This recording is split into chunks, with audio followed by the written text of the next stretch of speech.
great to have you watching this special edition of CNN 10. I'm Carl Azus at the CNN Center. We're covering a subject today that's both fascinating and alarming, a potential war in space. Unlike modern international conflicts that have involved air, land, and sea, troops, weapons, and artillery, the next major world war, if there ever is one, could be held at a place distant from anywhere on Earth, potentially killing no one but affecting almost everyone. A war unseen with the naked eye but felt across a nation. CNN's Jim Sciutto takes us to the battlefield that's miles over our heads. It is an arms race. Is the U.S. at risk of losing? I think so. In outer space. Looks like a communications satellite, when in actuality it is also a weapon. Threats of a potential World War III. I think it's an inevitability over time. Unimaginable weapons.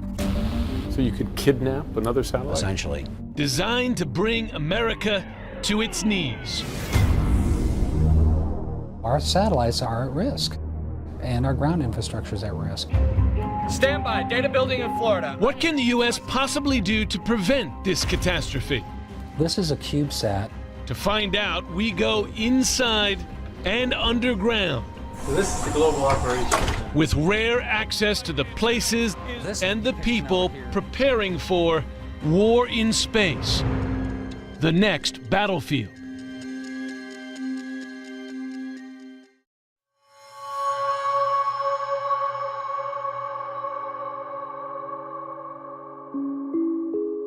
As the sun sets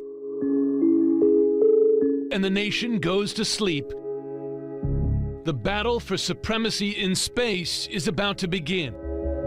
One final night before Americans wake up to a new and daunting reality. 10 a.m. New York, 7 a.m. Los Angeles. Cities normally buzzing with the morning rush suddenly stall. TV networks start to go dark. Internet connections run slow. ATMs begin to malfunction. There's confusion. No panic, not yet, as stealth cyber attacks are racing through the U.S. at the speed of light. Then you have the question of, is it a cascading effect or not? By noon in New York and 9 a.m. in Los Angeles, financial markets, dependent on exact timing provided by GPS, are frozen. Mobile phone services, already patchy, fail. Confusion gives way to growing fears this is much more than a simple cyber glitch.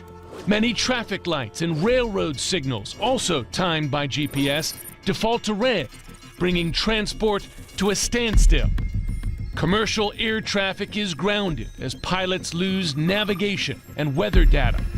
Power stations and water treatment plants begin to stop functioning.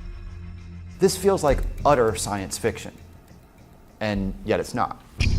Promoting track 1-2. By now, Americans know the country is under some kind of attack. This is Sivers. We're detecting a space launch on it. And they look to the armed forces to spring into action. Stand by. Data building in Florida. 8-0 on solid departure. But the world's greatest military is struggling to respond. Military pilots and drones lose contact with the ground. GPS-guided smart bombs are rendered dumb. Warships lose contact with commanders. This is the nightmare scenario, chaos on Earth, as our adversaries launch a massive cyber attack on key infrastructure and disable and destroy our satellites in space, the first shots in the first space war. Explosions in space that no one will hear. Peter Singer wrote about this dire scenario in his book Ghost Fleet, and he now advises the Defense Department on just this type of threat. You are now in World War III. So besides losing your ability to take out money from an ATM, your nation is in World War III. This is not fantasy. This is the future. a future for which the U.S. is now urgently preparing. If you say, is it inevitable, then the answer is probably yes.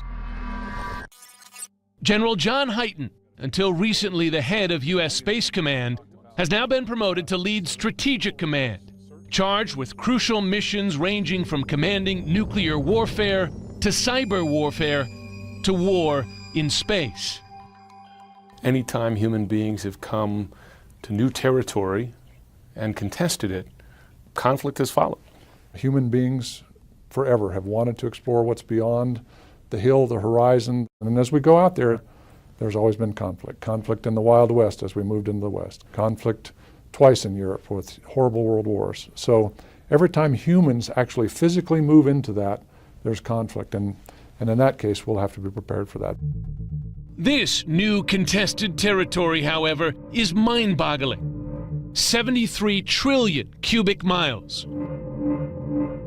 The Space Surveillance Network has been transmitting observations. And the early signs, by U.S. leaders' own admission, are disturbing for life as Americans know it. In 2015, the Pentagon expressed grave concern that America was not ready for war in space. It was proven right when, months later, U.S. space forces were overwhelmed in war games that targeted U.S. space assets. It does get ugly in a hurry. If it goes kinetic, it gets ugly really bad. Kinetic warfare, meaning that shots are fired in space, would cause permanent damage and destruction to the fragile satellites that control much of our life on Earth.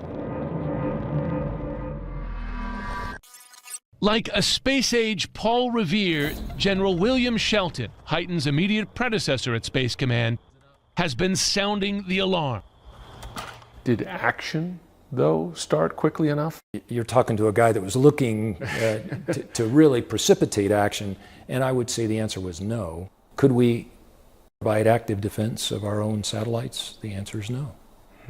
You could not today defend the satellite assets we have. Certainly not on orbit.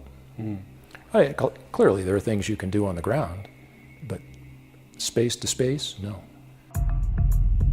Perhaps worst of all, American adversaries know it, that the U.S. is not prepared, and that the U.S., more than any other nation, depends on space. Our ability to be this sort of unique 21st century kind of power depends on space being a sanctuary for us. But also it means there's incentives to take that away from us.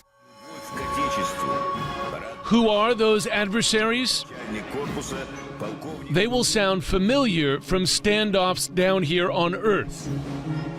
Russia and China. We have very good surveillance and intelligence capabilities, so we can see the threats that are being built. And that's China in particular. China in particular. Russia is also working on those capabilities. But that's something you're preparing for, so I imagine nothing is off limits in effect. We're developing capabilities to defend ourselves. It's really that simple. And so the U.S. finds itself in a new, more ominous space race. Is the U.S. at risk of losing a war? I think so. We'd be silly to say it's not a possibility. That's what any defense planner will tell you is don't look for the ideal outcome. Plan for the worst day so that you can survive it. Coming up. The wake-up call really was January of 2007 when the Chinese tested their anti-satellite weapon. The first shots in space have already been fired.